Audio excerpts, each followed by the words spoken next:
Marli, thank you so much for joining me today. Thank you for having me.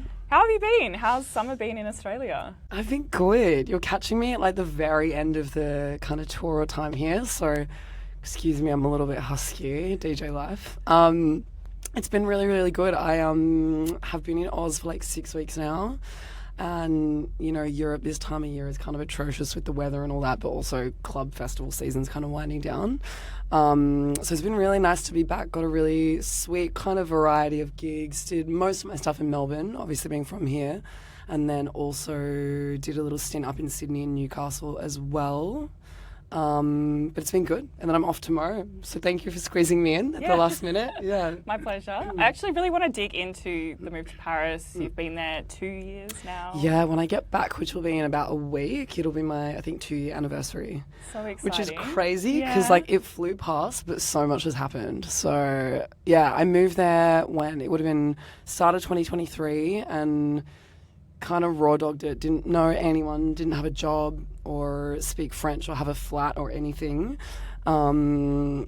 which was kind of traumatizing. But, you know, with those kinds of things, if you have enough stamina, and I was preparing myself for the fact that it was going to be really hard, everything kind of fell into place really fortuitously. So first year, I've been telling everyone, I'm like, first year, I think was pretty horrible, if I'm honest. And now second year, now that I have like I think a solid foundation and I've just locked in a couple residencies for 2026, so I'm feeling really good about getting back now, especially like after kind of playing a few hometown shows here. I feel like it's given me bolstered my confidence maybe a little bit. Yeah, so I'm back all guns blazing. Amazing. Yeah. Let's go back a little bit. What was like the reason for moving? Why did you want to move from Melbourne to Paris? Well, if you ask my mum, she'll be like, for some reason from like the age of 9, I just like got it in my head. Like she was like, you were always talking about Paris, just being like, I'm always saying that I was going to move there quite confidently. I don't know, the city has a really special energy, and I think it's something that's kind of been confirmed now having been there.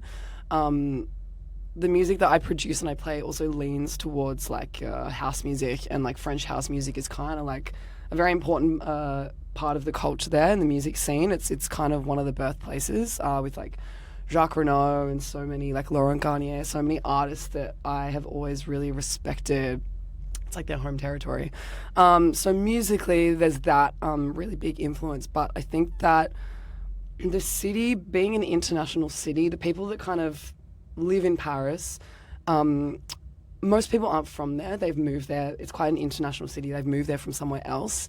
And most people I know that live there are in some kind of arts vocation. So I think it's been a really inspiring and chaotic place to be, because even if it's not necessarily music related, every single night of the week there's something going on by someone who's like an expat or an immigrant, and they're like, I'm just in this city and don't know anyone and I'm trying to pursue this thing I love. So it's stressful. It's like a chaotic city to be a part of, but I think that by nature you can feel that energy when you're there, and I think that's a really big motivation for me, especially when things get hard. You know, I'll speak to my friends that have moved there to do like fashion or photography, and they're also like, yeah, it's fucked, the city's fucked, but this is like this is the hustle and bustle of it, if that makes sense. It absolutely does. I've had the pleasure of living abroad myself, and I can totally relate to everything, and so that's why I was really excited to talk to you about the move today as well. Yeah, for sure. You talked about some of the challenges of first moving there, like especially year one being really difficult. What would you say was the hardest thing? Oh, I think if you speak to different people, this will vary person to person, but I think for me, it was just not having much of a sense of community. I think especially coming off the back, I left around the summertime, so I came off the back of a really good run in Australia of festivals and felt so integrated in the culture and the scene here. And I would say the Melbourne scene is smaller than the Paris scene, or I think a lot of the European scene in general, which some people could see as a negative, but for me, I think the positive is like the sense of community and camaraderie. Moving and losing that, I think, was just a little bit disheartening for the first year, because when I'm slogging it out and like just trying to get gigs or just trying to get an agent or cultivate any kind of momentum, not really having anyone in your corner that's also slogging it out, it can be really easy to get down on yourself, I suppose.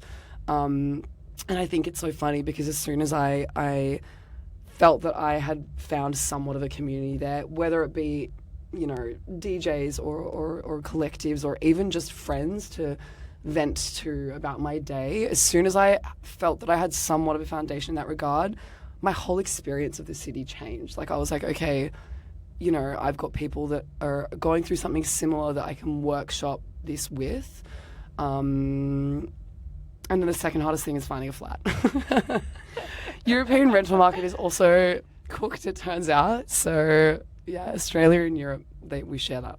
Okay, yeah. Whole experience. That's Literally, nice. I'm like, it's insane everywhere, unfortunately. Okay. Yeah. How did you go about building that community and establishing a name for yourself there? Yeah, so I think that I spent maybe my first like 6 or 7 months, I knew virtually no one going in, so my first few months there was just going to parties and just networking with as many people as I can, and that was very often like incredibly humbling, but very often just going out on my own to a club night, like having prees on my own in my flat, just like trying to like G myself up and getting there and just talking to as many people as possible.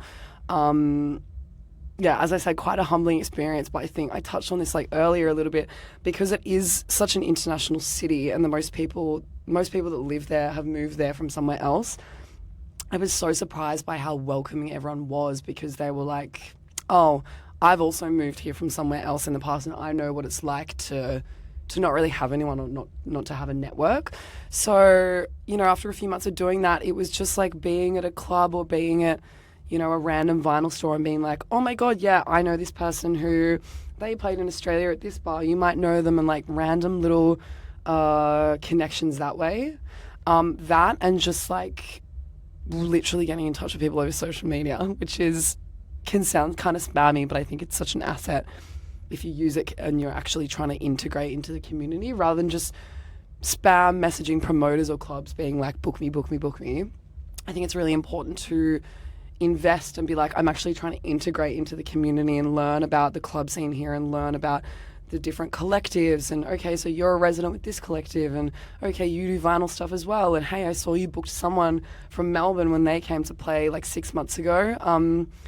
Yeah, I think it's what earned the trust that the French scene eventually kind of cultivated in me. I think it was just that, showing the commitment and not just spam emailing and being like, book me, or like, I want to come to a party, or like, let me play. Just rocking up to events and being like, I'm here to just watch what you kind of do and prove that, you know, I'm here to support and not just be a leech. Yeah, a leech is one word, but I guess Yeah. it shows that you're not just like passing through either. Like Totally. You feel like you're in it for the long haul. Yeah, completely, and giving them that vote of confidence. And I think I'm not French, so I can't speak on this, but the rhetoric that I've heard from a lot of Parisian people is like, because the city's so international, people are coming in and out. So if you're, you know, investing in a friend or in like an artist for your collective and then they yeet out of the city in like 6 months, it's why I think in my experience it took a little bit longer to break into the scene and to get regular gigs or to have consistent or strong connections, because people are like, okay, you live here, but do you actually live here, or are you just doing it until it gets hard and then you decide to leave? And it does get hard very often. So just that tenacity and showing that you have the resilience, I think, is really important for me and to integrate into the scene. Yeah, good on you. Yeah. Thanks. What was your first DJ gig in Paris? Oh my God. What was my first DJ gig? I'm pretty sure, actually, yeah, it was at Wax. Shout out Wax Bar in Paris. They're amazing. It's run by a friend of mine, Oswald, now a friend of mine. But similar story. I think the way I got onto them is like I just messaged them and was like, hey, I've just moved here, gonna pop past tonight. Ended up like going into the venue, I think, and introducing myself to everyone. It's in the 11th in Paris, and it's just this kind of little vinyl bar that feels so much like you're in a house party, like you're in someone's living room. And I love this setup. It might be, I've played there many times now, and it might be one of my favorite places to play because it's this unique setup where the DJ is facing the wall. So, and then everyone in the room, and it's maybe like, could fit maybe 100 people. It's not the biggest space ever, but that's why it feels exactly like a house party, because when I'm DJing and I often play back to back there with my friends, I'm like, there's a room of people behind me that I'm not really focusing on. I'm not looking at to see their reaction and to get like kind of confirmation as to whether or not people are enjoying it. I find that I just lock in so much easier because I feel like I'm in someone's living room. I'm facing a wall and yeah, it's a funny, sweet experience. I don't think I've played at a venue maybe ever. I don't know if there's a venue in Melbourne like that where you're facing the wall, but I mean it's an interesting experience every time. Yeah, I can't think of anywhere like yeah. that. Okay. Get into it. I know. I'm like someone in Melbourne. There's a gap in the market here. Yeah. And how is the city now shaping like who you are as an artist, your sound? Yeah, it's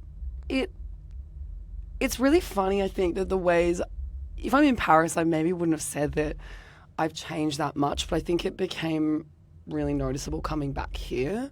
I don't want to say the thing that everyone always says where they're like, yeah, the music in Europe is slower, so I play slower, which is true. But more importantly off of that, I think it's just navigating like how I construct a set. I think that the sets in general are a little bit longer in Europe, so you're usually always playing at least 3-4 hours. So it allows me a lot more time to kind of develop or move around through a lot of different genres during my set.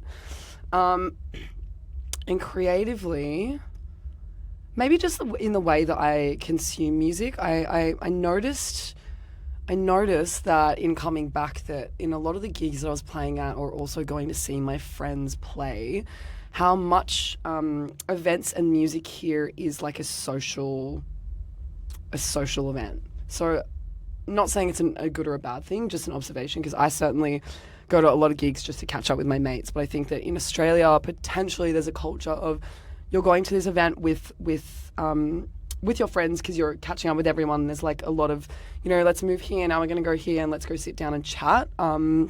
Whereas I think in Europe, I've noticed it's a little bit less of that. And every time I go to a club with my friends in Europe, it's just kind of locking in more to the music and less about like, please don't talk to me on the dance floor. I'm actually like here to lock in.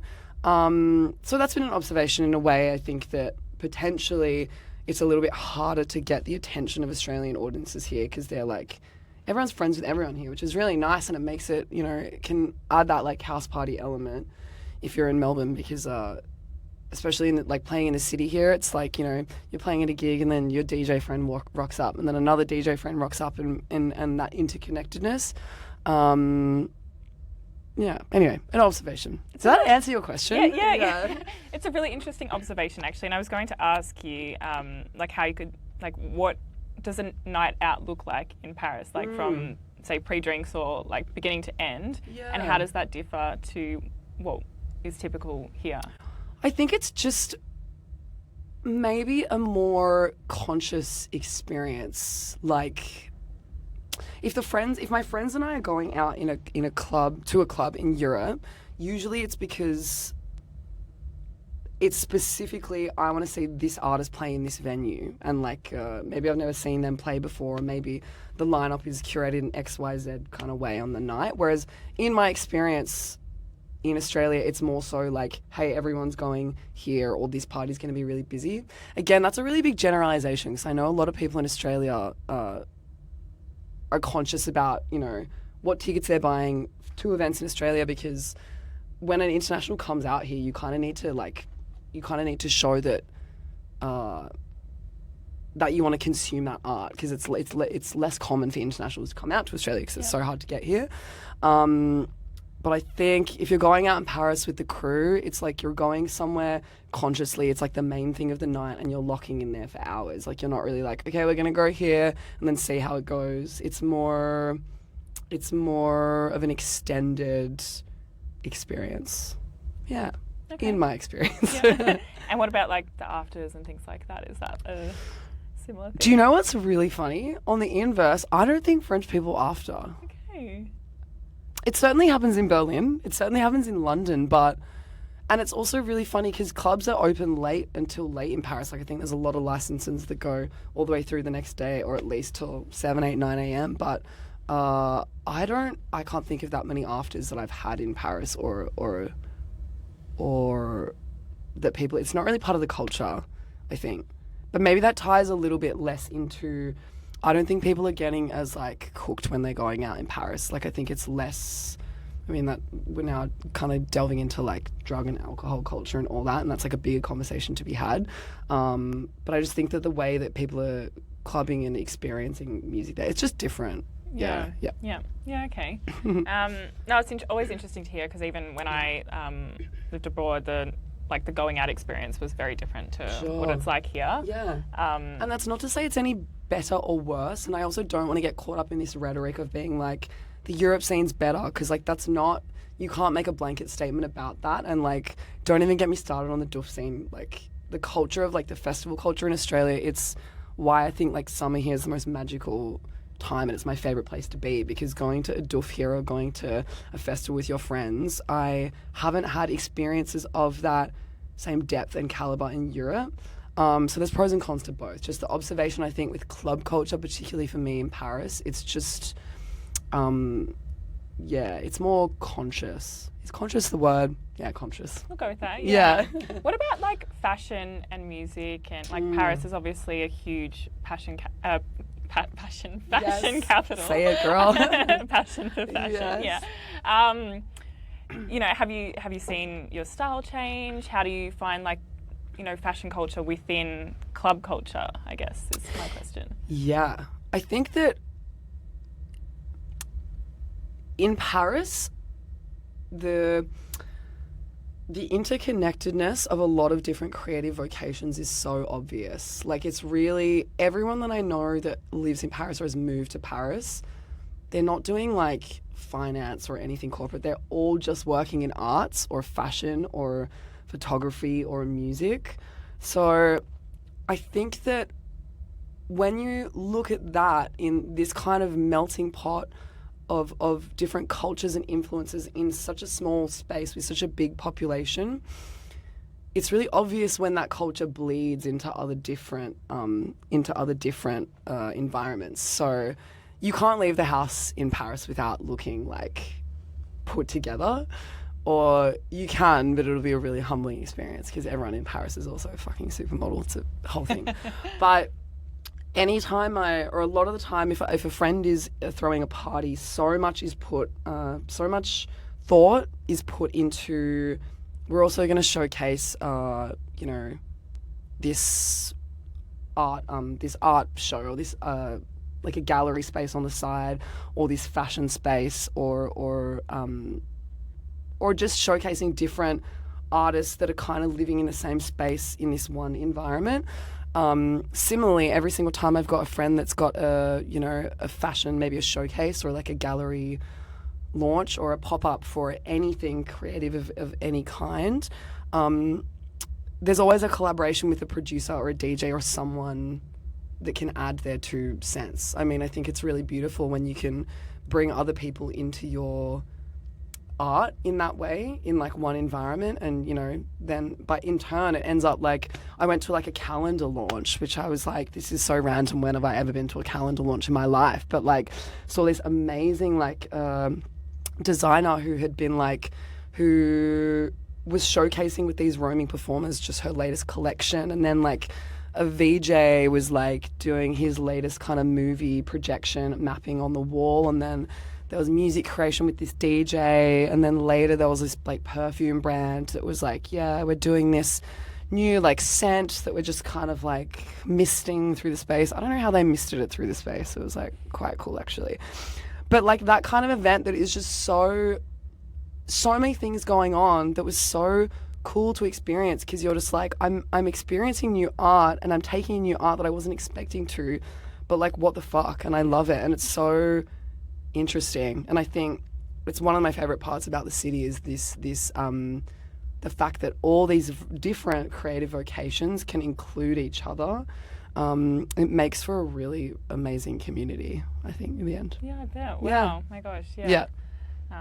you don't experience those kinds of things too often. No. I'm like, we need more perfume fashion calendar launches.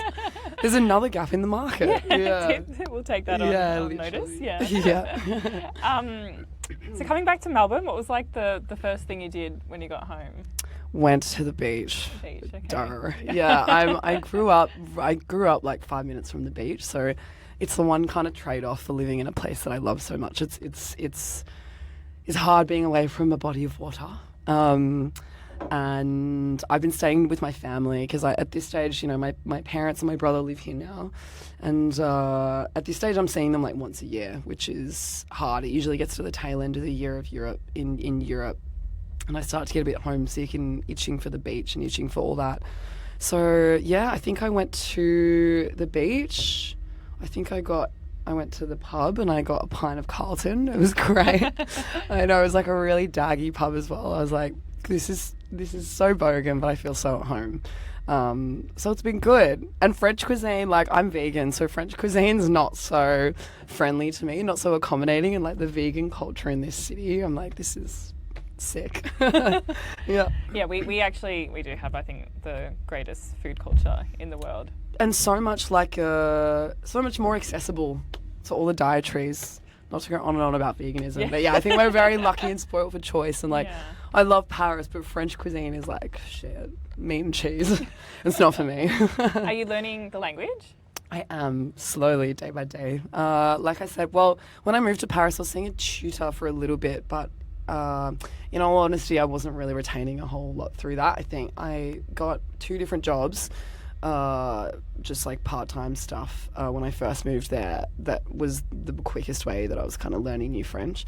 Now I've got a French partner who trains me and he'll be like, okay, we're speaking French for the next hour, and good. I'm getting there bit by bit. I can certainly like hold down a conversation, but if the conversation is steering towards like politics or anything too complicated, I'm start to get real quiet. Yeah, okay, that does sound challenging, but I think they do say that having a partner of the language that you're learning is the best way to do it. This is how you learn. This is the only way. So I'll get there for sure. After 2 years, I'm comfortable enough now. So I'm like another year or two, and I think I'll be good. And are you feeling settled? Like, do you feel like there's no chance of coming home in the the near future? Yeah, I'm very fortunate that I've got a European citizenship, so I don't need a visa. Yeah, so I can stay as long as I want. And I think that for me, when I moved, I never put a time limit on it because I didn't want that to take away from me consistently checking in on myself and being like, am I enjoying this still or not?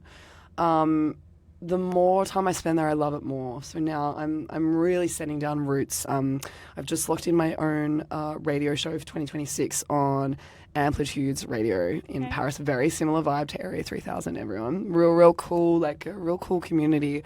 And I've just sorted a residency at a club called Pamela, which I'm really excited for. So yeah, the more time I spend there, the stronger my foundation is getting. I feel I certainly have kind of the friendship and maybe support system foundation now, and the industry foundation is coming bit by bit. But I think I'm settled there for the next few years. Yeah, which is nice. Congratulations on both the radio show and the residency. Thank you. I'm really excited about it. Yeah, and I'm excited also. I'm saying now, I was hanging out with Georgia Bird from Interstellar a couple of days ago and speaking to my other mates who are kind of Europe-based, and I'm like, when are you coming over to Paris? Let's do something. I want you to play at this party, because they're letting me curate some shows there, which will be amazing. So trying to get some Aussie talent over, and with the radio show, certainly, I think I've got a show. I think it's once a month, the show, but I'm certainly already doing what I can to be like, okay, this week I'm going to be just showcasing Australian artists or Indigenous artists, or integrating more of Australia in the Paris scene. Australia, Melbourne in particular, certainly has such a great reputation over there. When you go over there and I say I'm from Melbourne, they're like, there's so many insane names that come out of that city. So yeah, doing my bit by bit. I've come back from Paris this tour, and I've certainly been playing a lot of French music. So I suppose paying it forward to the community, I'm going to do the inverse now and be like, everyone get onto the Aussie artists. Yeah. Love it. Support the local. Yeah. What about music production? What's going on in production land? Yeah, it's going really well. So it's really funny. I always find that when I have a period where I'm playing a lot of shows, which this tour in Australia has been, I don't have any capacity to produce. But on the inverse, if I have some space or I'm not playing so frequently, producing like crazy. So right before I came to Australia, I was writing a lot. I think I pumped out like 2 EPs in a couple of weeks or something. I've got an EP coming out with DKO, a Parisian label. They house artists like Flaubert, Mad Ray, LP, aka Labatt, was doing stuff with them. Some real cool like French underground artists. Anyway, it's funny because last year I had said I was like of the labels I want to work with, DK was at the top of my list. So I locked an EP with them, which will be coming out at some point this year. And then I'm working on signing another label, another EP with a really big label that I can't name just yet because we're in the final stages. But this will be really, really big if I can land it. But feeling really really good on that front. Okay, yeah. exciting. Oh, well, Wheels in motion. Yeah, I know. Yeah. So hopefully that gets locked in, and then we'll just edit this clip to include the name. But we'll see. Yeah. And yeah, what's happening next? You are going on like a bit of an Asia trip? So I'm flying out. I'm doing Bali tomorrow. Initially, I was going to tour up a bit more of a longer stint in Asia, but I'm just going to Bali to chill. Yeah. Like when I'm here, it every time I leave Australia, I get a little bit depresso for a few days. Like it's a lot of goodbyes to say, and it's a lot of kind of reconciling with the tour and kind of processing all the people that, you know, the friends and family that you see that you're like, catch me up on a year of your life. And anyway, it's been a really amazing but chaotic couple of weeks. So just complete rest in Bali this time. But then heading back to Paris, I'll be launching the radio show in a couple of weeks. And I think my next gig's in Paris. I think I've got one every weekend for the next couple of months, doing a show in Zurich as well, which would be amazing, and then flying over to Italy to do a show there.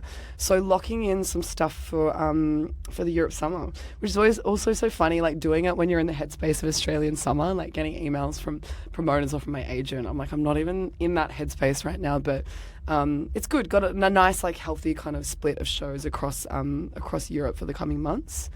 And that will be the plan. And launching my own event series. So I just had a party here a couple nights ago in Melbourne, Mood Lab, which has been my event series that I've done a few iterations of. Went on a little bit of a hiatus when I moved to Europe, but I'll be collaborating with a club in Paris to do a series of 4 shows of this new event series that I'm running. So yeah, I'm excited to get back to Paris after my chill time in Bali and just like kind of hit the ground running. I feel I've got like a bit of a fire in my belly now after I've had some really nice shows here, and like the promoters have all been amazing. So I'm keen to kind of bring that energy back to Europe. Yeah, amazing. Yeah. That obviously having that chance to reset, refuel will be so important. To chill, just beach time, lots of acai bowls, all that. Yeah, island living. Yeah, literally, it's so to be nice. I have to ask, there's this trend going around on TikTok at the moment about I'm scared. It's about people with like blonde blindness, perhaps like myself, going darker.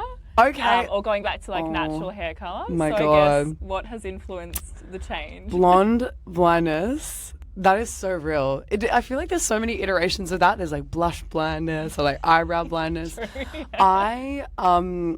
I love being blonde. I'm like looking at your hair color right now and envy when it's like really crispy and icy white. Yeah. It fried my hair, so that's why I'm brown. That's why I'm brunette again. Yeah. This is like health and wellness recovery. Yeah. But I love that. I feel like mix it up if you can. Like I feel like just doing weird things to my hair and being like, how can I change it up? Have you noticed a difference? In my hair or? No, in your hair. I mean, like the blonde experience? Yeah, like... I feel like over the years I've just gone lighter and lighter. Love it. And then if every time it's like fresh, I'm like, oh, is it as blonde as I wanted? No. This is the thing. It's like a sickness. Because then you start and you go, we could push this further, but it's also really funny when your hair is not naturally blonde. People don't understand this. Every time you wash your hair, it comes out a different color. Like every time I would shower, if I don't use the exact right amount of shampoo or conditioner or toner, I would step out of the shower and my hair is literally a different color. So that's really stressful. But I'm also getting grey hairs now. So blonde was really nice because like you can't see any freaking greys. And now I'm like, great with it. I mean, I'm like, I just have 30, it checks out, but whatever. Yeah, the maintenance is real, and my hair is certainly feeling very fried at the moment. Yeah, so it's expensive, dude. It was like in Paris, I was getting, so you have to dye your hair, you have to do your roots every 6 weeks, and it was like, how much? 450 euros every 6 weeks. I know. Oh my God. So I was blonde for a couple months, and I was like, this isn't sustainable. So, I need that for rent money. literally, I was like, this or I could buy records or like pay for my rent. So anyway, I'll be back one day, but for now we're putting a pause. Yeah. Anything else you want to chat about?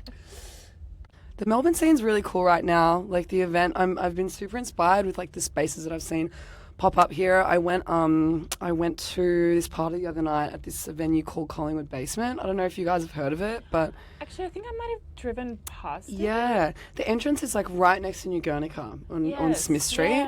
Yeah. Real cool stuff there. The music programming was amazing. Did a little stint as well at Solace, which I know Solace, they've been around for like, I think they just had their first birthday, but it's really cool and like nice to see. I think the industry here is like in really, really good hands. I know that we had a bit of a slump after COVID. We lost a lot of really amazing venues and a lot of promoters and crews, to be completely honest, because COVID was not sustainable for the arts industry, as we learned. But it's been a really, really nice experience being back. Congratulations on Area 3000. It's so cool to see. All the hosts that you've got on here are so like such trusted and reputable curators and tastemakers, and it's really like good to see. Inspiring. Thank you. Yeah, so congrats. Of course. Thank you so much. Yeah. Okay. Well, thank you so much for making the time before going back, and I just wish you all the best. Thank you. Thank you so much. It's been such a pleasure. Thank you. Yeah, and I hope you get the relaxation that you need in Bali. Totally. I need to rest my voice. My voice is like, please, please. It's been too much, but thank you so much, and let me know if you're in Europe this year. I will do that. Yeah. Thank you. Thank you. Thanks, everyone.